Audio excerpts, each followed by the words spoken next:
Okay. Can you hear me? Oh yeah, I can hear Okay. myself Now now. he's perfect. Can you guys hear us? Yeah. Awesome. Oh So yeah. welcome everybody paying attention to this little interview. Welcome everybody who's following us on the live stream. Welcome, Mateus Asato. Thank you, Thanks for taking Frank. the time to talk to us. Appreciate you, man. Is this your first time at Guitar Summit? First time at First Guitar time. Summit. Very honored to be here. Excited to, watch some of my favorite players as well, and of course to share a little bit of my experience to whoever wants to, spend some time with me. Right. It's really So cool. I understood you didn't have that much time to actually walk around because you flew in like very. Yeah, I got here, I don't know, less than an hour ago. I mean, Wow. Yeah. here in the event. So I could see a little bit, could, say hi to some people, and you know, Nice. it's been great. Great time. Um, let's start with some easy questions. What is your because apart from being an accomplished guitar player and being successful through, I mean, everybody knows you from the Instagram channel, obviously. Yeah. Um, what is your earliest memory listening to a sound or an instrument or something that sort of like made click and said, "Oh, I want to explore that." In terms of music In wise, terms of music, it could be music, could be a sound, could be an instrument where you thought, "That's interesting. I want to know that's a more cool about that." question. I think music for me was just something complementary until I was 9 years old, Okay. which is kind of interesting because I gr- I my family is not like music driven, even though my mom plays guitar and Okay. piano. But it was just something that I used to see her all the time jamming, you know, while I was playing football with my brothers. But I was just like, okay, cool. Yeah, my mom's just playing piano right now. This is nice. Okay. Until my cousin, back then, he was a little older than me. He started playing acoustic guitar, and I was 8, 9 years old, and then he was older, like 14 or something. Wow. And around that time, you always wanted to follow like whoever is older than you. You know what Yeah. I'm saying? So, Yeah. and he was just like messing around with the acoustic, and I was like, oh, this is cool because he's playing. Yeah. And then after that, every little thing started making way more sense. So after that encounter with my cousin, and he showed me, the bands he was listening, and he was, strumming the guitar. When I came back to my house and see my mom playing, it made a It kind of total, made sense then. yeah, Yeah. Okay. the whole perspective changed. Right. And then I started paying attention in all little details and guitar, especially electric guitar. So every time it has a solo, I don't know, a Toto song, or Yeah. you know what I'm saying? Like Yeah. That's true. every time I could hear a guitar solo, I was like, okay, this is good. Yeah. And then that's when I, you know, decided to play guitar and learn how to play. To pick it up. So I Okay. think, yeah, it was around 8 or 9. And at that time, did you have any like early influences, like some artists that like kind of stuck out from the ones that I mean? I'm not sure. I'm not sure about the music scene in Brazil, which Uh-huh. is surely different. Yeah, from, it's way different. Yeah, it's very Yeah. different. But did you have any guys you were looking up to when you started? Well, I kind of started as you mentioned, in a different way because the only references I had was just the Brazilian musicians, Right. but not the ones that everybody's probably known, like everybody knows about, like Tom Jobim or like Gilberto Gil. Gilberto, like not these guys, no. not the guys from like the Bossa Nova or Yeah. MPB. For me, it was like the national rock guitar players from Right. Brazil, and then I start getting a little more into the maturity of, okay, what does this guys listen to, and then I started listening to his heroes and so on and so on, and Okay. that's how everything started to me with the Brazilian heroes. Then, okay, the heroes of the Brazilian heroes and so on. So in the same way, like, so John Mayer was a big influence to me. Right. Still, um, when I was 13, 14. So I didn't know Jimi Hendrix Right. before John Mayer. So I was like, okay, cool. This is John Mayer. This is cool. Who are like his influences? And then I started listening to Steve Ray, and then he Uh, brought me to Eric Clapton. That he brought me so instead of like to Jimi Hendrix. starting the timeline where you Yeah, started, you the work other way backward. The around. same thing happened. The same thing happened with me. I listened to Yeah. progressive bands, and then afterwards I discovered Pink Floyd, and I was like, oh, that's where that's coming Nice. from. And it was like, oh, Yeah. Rush. Okay, Pink Floyd. And then classical music. Yeah. That's sick. So growing up in Brazil and the area where you're from, were you able to play with others, or were you pretty much, or for most of the time, on your own and practicing and maybe exploring things on? I mean, YouTube existed back then, so there was some possibilities around. It's not as Yeah. big as it is now, obviously, but Oh yeah.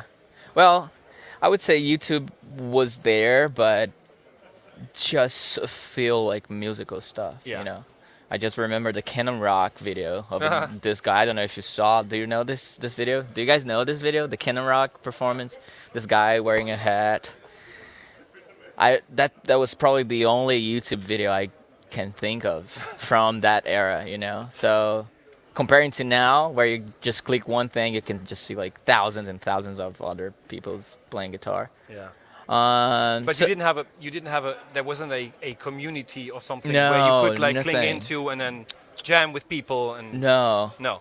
but I grew up in church, so that was a Yeah. big thing for me. Right. So I had my time in my room playing my guitar, but I also on the weekends I was sharing the stage Yeah. with some different people, Yeah. which was so essential to me for my this is how, because that's something that I kind of notice of if you're just stuck in your room, and when I mean stuck, I don't say in a bad way, but playing with others make things so much different because this is when you start listening to. Yeah, exactly. It's like, for example, okay, we're all guitar players, and then we are learning a solo on your own, and then it's time to rehearse with the band. You're always gonna miss the first take when you're rehearsing with the band. It's always like, oh shoot, this feels weird. Like in terms of performance, my timing is kind of weird sometimes. I would say like this is like my This is surprising. no, no, seriously though, this is like my biggest weakness in terms of like, the sounds and stuff, my performance. And whenever I study as much as I can home, and then it's time to rehearse. When I play the lines for the first time, it's always like a little shaky. Okay. So what I'm just trying to say is it's so much difference there's so much difference when you are playing Yes. with others comparing to just playing in your room with the backing track or with the Guitar Pro click on it. You know what I'm saying? Like it's so much different. So, but that was a good thing for me back in the days. Since I was a kid, I finally I was blessed enough to get the chance to, play with others, Yeah. and that helped me a lot. So And then at some point you decided to go full in and you went Yeah. to Musicians Institute yeah, in LA. I How did. much of an adaptation process and maybe cultural shock was that coming from Brazil, a country that's vastly Yeah. different to the US, I and thought you- going to LA, which is like Yeah. the mecca of a lot True. of weird things. Yeah. I thought you were gonna say how much that cost. I was like, yeah, that was very No, expensive. but that's a totally different I know, question. I know, just But I also I get it because I looked it up myself at some point. It was Oh, like, yeah? oh, it is super expensive. Well, thankfully back then the Brazilian money wasn't that bad compared to dollar, because right now it's like from 1 to 5. It's crazy. Oh wow. Anyways, it was a huge adaptation because I'm from the city called Campo Grande, which the translation in English is big field. Big field, yeah. So it's very like green and not rural, but it's But very like farmland? it's not farmland, but there's a bunch of farmers there. I would Okay. say like what the Midwest is kind of for Okay. for the the US US, kind of okay. thing, So a bunch of trucks. So yeah, sort of. Okay. And then you But we- arrive in LA. Exactly. So if I was living in São Paulo or Rio de Janeiro, things would have been different because this is a big city. Yeah. Comparing to LA is not as bad. But if you like from my city, my hometown to LA was a drastic difference. Yeah. Plus my English was close to zero. I had Oh, no okay. English. Like Okay. I was just too focused on my guitar, you know. But honestly, I thought I knew how to speak English until I land in the United States and realized that oh my gosh, I have so much to work on.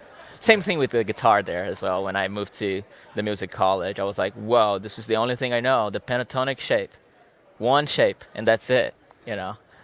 And like I have an interesting story, which by the way I think I'm gonna share with you guys later on my workshop, where like I was doing the audition to join MI, and then the guys were just start asking so many questions, and I was like, "What the heck you're talking about?" You know. So anyway, so the adaptation of it was of me moving from Brazil to the United States was from the language to the culture to my the maturity with my guitar, Right. and yeah, it was a crazy season of adaptation. I think it took me at least like 9 months to finally understand how to speak the language, and it took me more than a year just to speak with somebody on the phone. I was so scared to speak with somebody with the phone because I was like, I can't understand crap of this guy. You know, it was It's like so hard. on the phone, you always understand people less Oh than if they're standing yeah. in front of Oh you my because there's always gosh. just like, Yeah, that was so hard for me, but it was a great time, you know. Thankfully, that's one of like the biggest blessings of music. Music's universal, you know. Maybe I don't know. Some of you guys don't speak English, but if you just hear me playing guitar, or if you play guitar, we can communicate through that's the true. strings, you know. That's true. And that Amen. was, you know, kind of like the opening door for me to make my networking with people in my music college, Right. because even though my language was a little weird, people were seeing me playing guitar and they were like, "Oh, cool, man. What was that lick? Like, what's the guitar you're playing?" You know, that kind of stuff. So that was a very welcoming thing for me. And then at some point, well, you eventually, you arrived in LA. You developed in many ways, and then at some point, you started an Instagram account and you Yeah. started posting videos. Was that something you did intentional because you said, I want to be out there? Or was it something like, well, I'm just going to try it and see, maybe some people pay attention, maybe Yeah. not? Well, not, I wouldn't say intentional in terms of like, oh yeah, I want this to blow up and get viral. Yeah. Back in 2013, viral was not a word. Like everybody now is just craving for the viral. Like, Yeah, yeah. go for the viral moment, which is okay. But now I feel like I'm getting old enough to be like, ah, whatever, bro. I just want to do what makes me happy, Yeah. what makes me comfortable in terms of music. Right. But like, no, it wasn't intentional. It felt more like a journal for me. Okay. I So was, like a diary. yeah, Yeah. this is where, you know, I learned this thing today, and I just want to share the thoughts with my friends. Nice. But back in the days on Instagram, videos were not allowed. It was just pictures, just Yeah. for photographers. Yeah. But then in 2014, 15, I mean, actually second half of 2013, they started adding the videos, but it was just 15 seconds. Oh, I And you remember had that. to Yeah, press it. There yeah. was like no way you could just like Yeah, yeah. leave the phone here, press record, and just do it. No, no. So You you had to had to be hold like, that hold it thing that. and Oh. just show them your legato technique or something, you know. That was like the only thing you could have done. Here's my exclusive legato channel. Exactly. There was It's a good one. one of my first videos that was the most stupid video ever. It was me showing like the mirror, and Yeah. I was with my guitar and literally just trying to use the strength of my left hand and like, oh, this is me playing guitar, guys. But yeah, it wasn't intentional, but thankfully, you know, the fact that I was just being so consistent with it, the word was were just getting spread out, and people were, oh, who's this guy? Who's this guy? And of course, there are a couple of things that helped me as well, which, sorry guys, I'll be telling just for this guys right here for my workshop in the next 2 hours. So, but anyways, there are a couple of elements that really helped me of like, okay, how to get up there, you know, Right. if I must say. So, yeah, it wasn't intentional, but thankfully, the things were just gradually working, cooperating in a very nice way. Right. And then moving forward a little bit, in 2021, I believe, you decided to take a break. Yeah. And I know the question must have been asked a lot of times, so I'm not going to ask about it. And also, you were very open and vocal about it. You said, "Hey, I feel if I understand the context right, you felt like kind of boxed in Yeah. into that format, and you thought there was more to this than just this, yeah, kind of boxed in thing." Hmm. But eventually came back. And what I would like to know, that's the question now. In that time, what did you learn? What kind of things did you reflect on in that break that you took? Which took, it was 2 years almost, right? No, no, it No? was 14 months, 14 months, yeah. close to a year and a half. Yeah. Honestly, I miss it. No. You missed, Yeah. you missed it. Okay. No, no, no, no. I miss You missed, okay. coming back to that Okay. because, again, well, we are all creators of something we call art, Mm. and sometimes you get burned out. This is something I realize. It's okay to say it like, I'm not creative right now. Okay. I'm not in the mood of, I don't know what's going on, you know? Okay.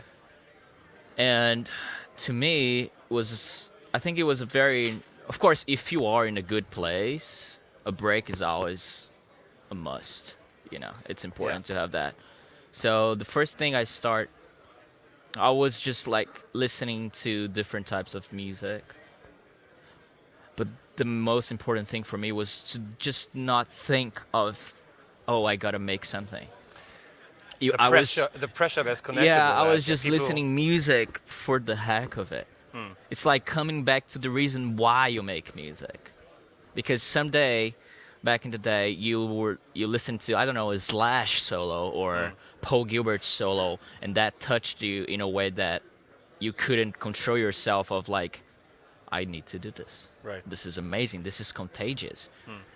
And that's how everything started to me. Like, hey, just, it's so important to go back to your roots. Right. Remember why you do this. Yeah. Never what are you doing, but why. Yeah. Why you keep your music. Why do you spend 6 hours just playing your guitar? You know what I'm saying? Like, those things are so important to remember. It's not only like, oh yeah, I want to play guitar because, you know, there's this guy on Instagram and he's killing it right now, and I need to be as good as him or better than him or more followers than him because this is what. It becomes a competition. Yeah, but not even a health competition. No. Because No, it's not. I mean, I'm not saying music and competition is something that get along pretty nicely, but I really feel like music is something to bring union. Yeah. Like, we all here because we love guitars. Because someday we listen to, I don't know, Page, Hendrix, and that just spoke to us in a way that, well, that changed my life. So it's about this. It's about the union. It's about, you know, bringing people together, even if there's no lyrics. But guitar has the power to speak to people's, you know. So I think that was the most important thing. Just, okay, go back to your roots and understand again why is the reason you're doing this. I think that was like the best lesson I had. Plus, being way lighter in terms of thinking of, oh, you gotta make content, and that's another thing too. Nowadays, Yeah. Okay. Sorry. we think too much of making content instead of making music. Okay. I get that. It's constant content you is the thing are- that tell you is Yeah, if you are in that social media, you know, mood, because right now, like, oh yeah, what do you do? I'm a guitar player, but yeah, I'm a social influencer, whatever that called. Like, no, bro, you're a musician. You Yeah. make music, you know. So I think that's like the most important thing. And I know, like, more and more in the future, things are gonna change. Now we have AI, and I'm not saying I'm against that, but it's just like, we gotta understand why. There was one day that music just touched us in a way, you know, that was life changing. So right. I think that's, you know, the main important thing. Sounds totally fine Yeah. to me. Let's move on to a lighter topic. It's something I'm going to ask everyone. Lonely Island gear. You have 3 pieces of equipment Mhm. that you can choose from. Yeah. that you can take to a lonely island, Yeah. what are they? I would get my Sir Shell Pink Strat. I mean, I can say Strat, but yeah, the S model, guys, the S model. They're all fine with saying Strat. Yeah, Looks like a Strat. the HSS model. Yeah, I would get that guitar. Probably get my whoa 3-piece. 3 pieces. I know, yeah. I wanted to make it a Am tough I gonna have challenge. electricity there? Or Yes. no? Okay, It's good. a lonely island, but there is a small reactor. So I'll probably get my Wagner Shiva right. 112. 112. Yeah. I want to be practical, not a 412, but a Wagner Shiva amp combo. I mean, not combo, head and the cabinet and an acoustic. I don't An know which acoustic. Probably. Oh yeah, I know. Do you have a favorite acoustic? Yeah, I do. The Martin 0015. Oh yeah, the compact one. Oh yeah, baby. That's it. That's all I need. That's the okay. Good choice. Yeah. Concerts and masterclasses at Guitar Summit. What can people expect? What just in a nutshell? What can people expect to learn within the masterclass? Okay. Well, I'll be talking some of my techniques, double stops, how to use double stops into whatever occasions you're under. So it could be for a solo gig, or for solos, or for a pop gig, whatever, for camping, which is just like you playing for an artist singing over. So I'll be talking about some of my techniques, but I would like to share a little more about as well with my story about my career, because again, everybody knows me. I mean, at least most of people knows me from, the Instagram guy who got, those videos, which is totally fine. But also I want to share the other side of the coin of me just playing with some artists as well. And I know this is different. It's a total different when you're playing for an artist in America or if you're playing for an artist in the UK or Europe. I know this all changed, but there's always something we have to learn in terms of the business side as well.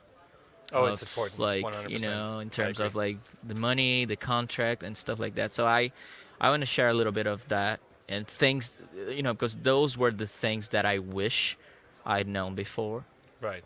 Because I didn't have much of it. It was just like, oh, all right, this is my first experience, and oh yeah, cool. I get to play, and oh, this is what you get as a reward, just a snack and a freaking banana. Like, I mean, I'm not saying that will happen to me, but sometimes we just accept such weird conditions. Yeah. And I really think we deserve more, because again, what we do is something very precious. It's true. So yeah, I'll be sharing a little bit of that. Of course, I'll be playing some of the songs. I don't think I'll be playing something today. I mean, I'll have my guitar with me. I'll be showing a couple of stuff, but tomorrow I'll probably play some of my tunes. And and the master class, as I mentioned, I'll give the highlight on the double stops, explaining a little bit how my mind goes, the concept, the structure of playing with double stops, and messing around with that, with a bunch of different scenarios. And of course, social media. This is something I really want to share a little bit of, like, okay, cool, what it was, how it is, and what we can expect to the future. Nice. Yeah. Awesome. Mateus, thank you so much for your time. Absolutely. Thank you guys so much for listening. Thanks, guys. Everybody out there. You guys are awesome. Hope I can see you in a couple of hours, right? Thanks, Frank. Appreciate it, man. Likewise. Good. All right. You good? Yeah? Yeah,